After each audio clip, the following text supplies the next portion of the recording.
என் அன்பு குழந்தையே, இப்போது நீ இருக்கும் சூழ்நிலையை அறிவேன் மகளே. ஆனால் இன்று ஒரு இனிப்பான செய்தியையும் இன்பமான விசேஷத்தையும் உன்னிடம் பகிரவே நான் இங்கு வந்துள்ளேன்.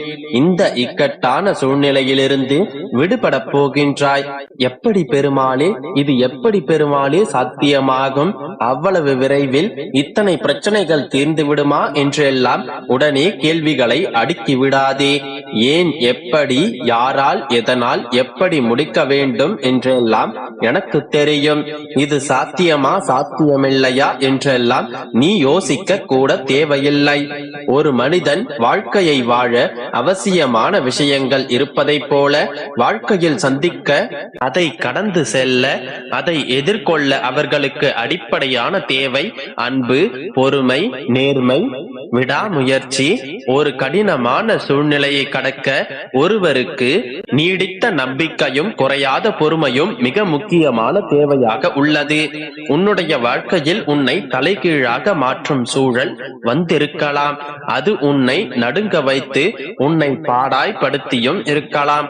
ஆனால் முயன்று மீண்டும் வருவேன் என்ற நம்பிக்கையை இழக்காமல் பொறுமையோடு அந்த சூழலை நிரந்தரமானது அல்ல என்ற நேர்மறையான எண்ணத்தில் இருந்து கொள்ள வேண்டும்.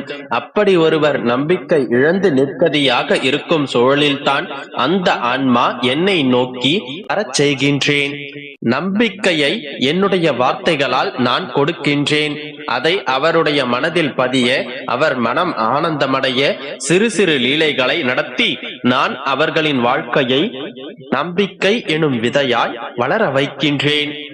இத்தனை பேர்கள் இருக்கும்போது எனக்கு மட்டும் ஏன் இந்த சோதனைகள் என்றுதானே கேட்கின்றாய்? ஜென்ம ஜென்மமாய் தொடர்கின்ற பந்தம்தான் நீயும் நானும். என்னை நம்பி என்னிடம் வேண்டுபவர்கள் எவராக இருந்தாலும் எல்லோரும் ஒன்றுதான். என்னை நம்பியவரை நான் கைப்பிடித்துக் கொண்டு கூட்டிச் செல்வேன்.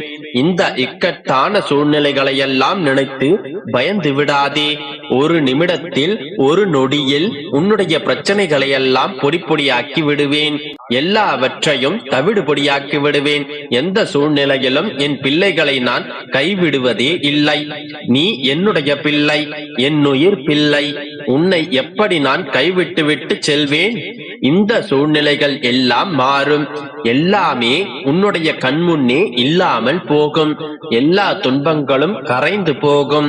உன்னுடைய கவலைகளை எல்லாம் காணாமல் போகும். நீ எதிர்பார்த்த நிகழ்வுகளும் நிச்சயம் நிகழும். எப்பொழுதும் பயந்து கொண்டே இருக்காமல் என்னுடைய நாமத்தை உச்சரிப்பவர்களை காப்பது என்னுடைய கடமையாகும். குழந்தையே, உன்னுடைய வாழ்க்கையில் நீ முழுமையான கவனத்தை செலுத்து. உன்னை சுற்றி உள்ளவர்கள் திடீரென்று தாழும் போதும், வீழும் போதும், அழும்போதும் அது அவர்களுடைய கர்மாவினால் வந்தது என்பதை உணர்ந்து அமைதியாக இரு. அதை பார்த்து நீ பயப்படுகின்றாய். நான் எதுவரை உன்னுடைய அசைக்க முடியாத நம்பிக்கையாக இருக்கின்றேனோ அதுவரை உனக்கு எந்த தீங்கும் வராது. மகளே, இந்த மங்களம் பொங்கும் நன்னாளில் நிறைவாகவே கூறுகின்றேன். உனக்கான வாழ்க்கையை நீ நிச்சயம் வாழ்வாய். நீ எதிர்பார்த்து காத்திருந்த உன்னுடைய மனம் குளிரும் குறைகள் இல்லாத நிறைவான வாழ்க்கையை சர்வ நிச்சயமாய் நீ வாழத்தான் போகின்றாய். உன்னுடைய பிரச்சனைகள், கஷ்டங்கள் எல்லாம் பனி போல் விலகிச் செல்லும். எத்தனை இருளாக இருந்தாலும் ஒரு தீக்குச்சியின் ஒரு துளி நெருப்பு போதும் அங்கு வெளிச்சம் ஊடுருவி செல்வதற்கு. அது போன்றுதான் எத்தனை மாயைகள் உன்னை சூழ்ந்தாலும் இந்த அப்பா உன்னோடே இருக்கின்றேன். இந்த நல்ல நாளில் நான் கொடுக்கும் வாக்கும் நிச்சயம் நடக்கும். நம்பிக்கையோடு இரு, நல்லதே நடக்கும். என் அன்பு குழந்தையே, எனக்காகத்தானே இத்தனை நாட்கள் காத்து கொண்டிருந்தாய். இப்போது நான் உன்னை ஆசீர்வதிக்க உன் இல்லம் தேடி வந்திருக்கிறேன்.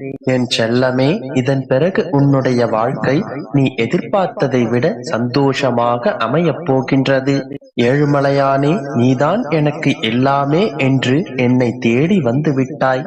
நானும் உன்னை என்னுடைய பிள்ளையாக மனதார ஏற்றுக்கொண்டேன்.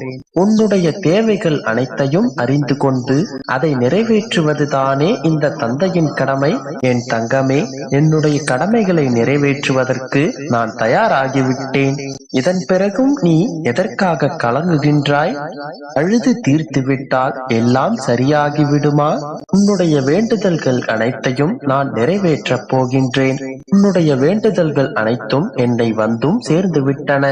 உன்னுடைய வேண்டுதல்கள் அனைத்தையும் தீர்த்து உன்னை மகிழ்ச்சியாக வாழ வைப்பேன். உனக்கு துணையாக யாரும் இல்லை என்று வருந்தாதே.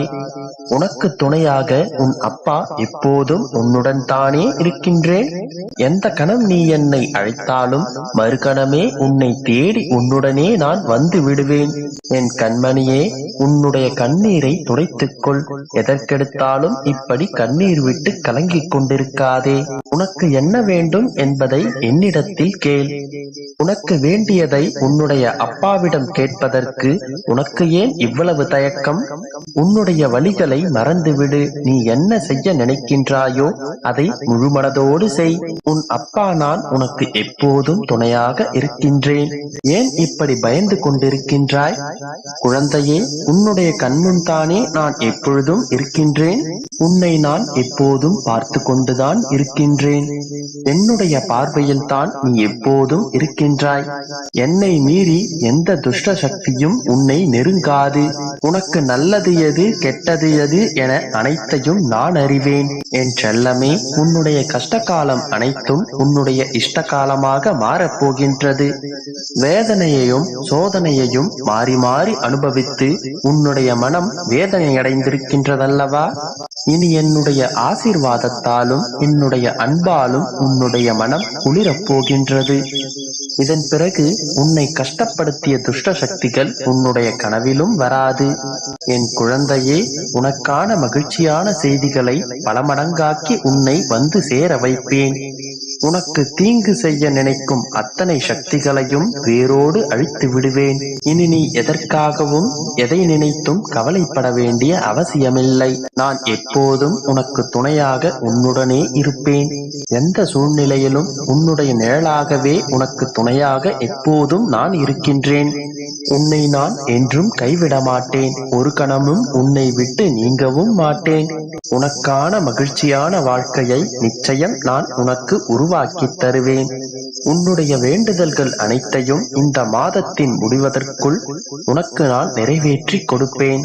நீ சற்றும் எதிர்பார்க்காத அஷ்ட ஐஸ்வர்யங்களையும் உனக்கு நான் அள்ளி அள்ளி கொடுக்கப் போகின்றேன். நம்பிக்கையோடு இரு. நல்ல